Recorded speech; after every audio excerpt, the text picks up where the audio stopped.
Hey Duke fans, Brad Forster coming to you from my studio in Philadelphia. Your top recruit, Kyrie Irving, was in town last night for the 50th annual Donna Frio Classic. And let's just say he did not disappoint. 27 points in the first half alone in his semifinal performance. He's got an innate ability to get to the rim at will, gets his teammates involved, and he makes the spectacular look routine. And oh, by the way, he can jump out of the gym. If you didn't have a fervor and excitement for this kid hitting campus already, I think this footage might just do the trick. Here is a closer look at New Jersey product, 6'1" do-it-all point guard, Kyrie Irving. Kyrie Irving. The best Duke point guard prospect since Jason Williams showcased a complete portfolio for the packed house in attendance. The high school phenom knocked down shots from every angle on the floor. Delivered passes with laser precision and demonstrated a flair for the dramatic. And when the score got a bit tight late, Irving proved to be more than up for the challenge during crunch time. Yes, Blue Devil fans, prepare yourselves for the arrival of a future college basketball star. This kid is ready for prime time. ESPN.com says #1 point guard in the country and the best point guard to enter the fray at Duke since Jason Williams. That's really got to feel like an amazing compliment. It definitely is. It adds a little bit of pressure, but, I'm just really excited to fulfill my role at the next level. College basketball is awaiting me, and I'm ready to take it full force. Just 4 minutes, 41 seconds into the game. And Kyrie Irving, after 104 days away from the court, he's back. And we asked yesterday Coach K his level of surprise that he, in fact, would be able to play again, that he cleared the play. On a 1 to 10, you asked him. Oh, yeah, I asked him because I wanted to know. He said a 10, and he didn't hesitate. So a pleasant surprise to add a terrific player in Duke.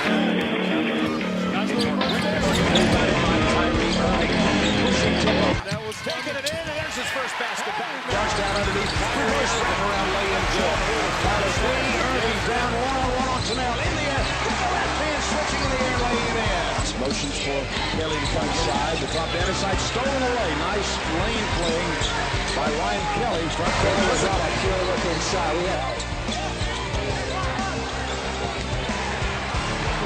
Irving's got it, headed back the other way. In traffic, however, throws back away. He'll take another three, and make another three. Final score, Duke 87 and Hampton 45. With the first pick in the 2011 NBA Draft, the Cleveland Cavaliers select Kyrie Irving from Duke University.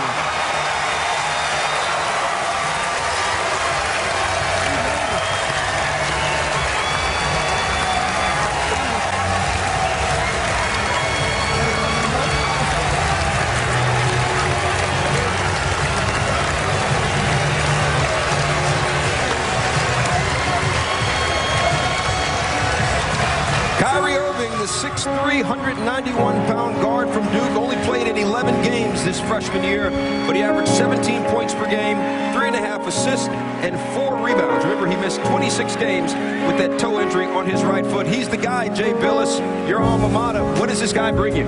Well, Stu, he was the best point guard in the country last year in the 11 games that he played.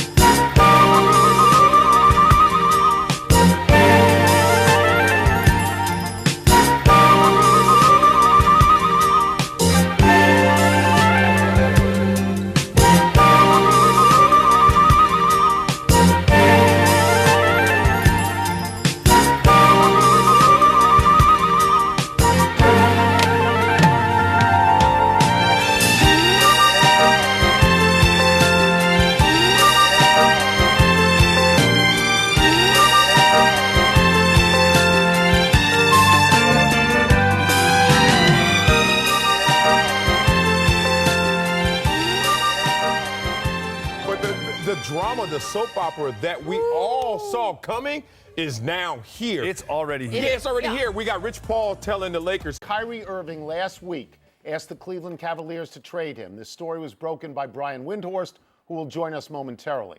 Irving reportedly wants to go to a team where he would be the focal point, and he no longer wants to play alongside LeBron James. James was reportedly blindsided and disappointed by Irving's request. Pablo, what in God's name do you make of this? This blew up my day. It blew up the league. I mean, this is why the NBA is my favorite soap opera, Tony. And I begin with many questions about why exactly Kyrie Irving feels this way, but I start with the fact that he has eyes and ears. And he's been hearing, just like all of us, that LeBron James may not be around. It is in fact likely that he won't be around next year. And so if you're Kyrie and you're trying to play a little bit of chess, maybe you put this out there to establish that I'm not some scrub that you're going to leave behind, and I'm not some refuse for the Cavaliers to ignore.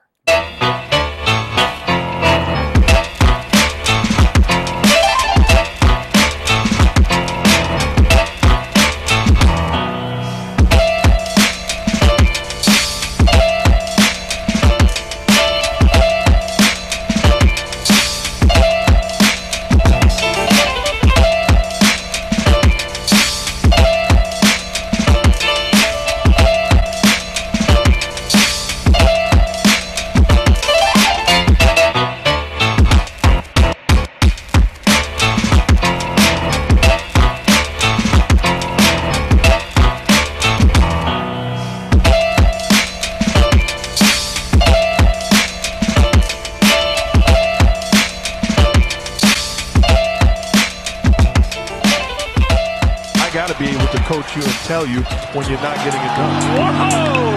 Kyrie Irving! Some razzle-dazzle! Ability to handle the basketball, so skilled. Beautiful move in transition, avoiding Caruso. This guy. These are the moves he made in the playground.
Kyrie era in Boston right before our eyes.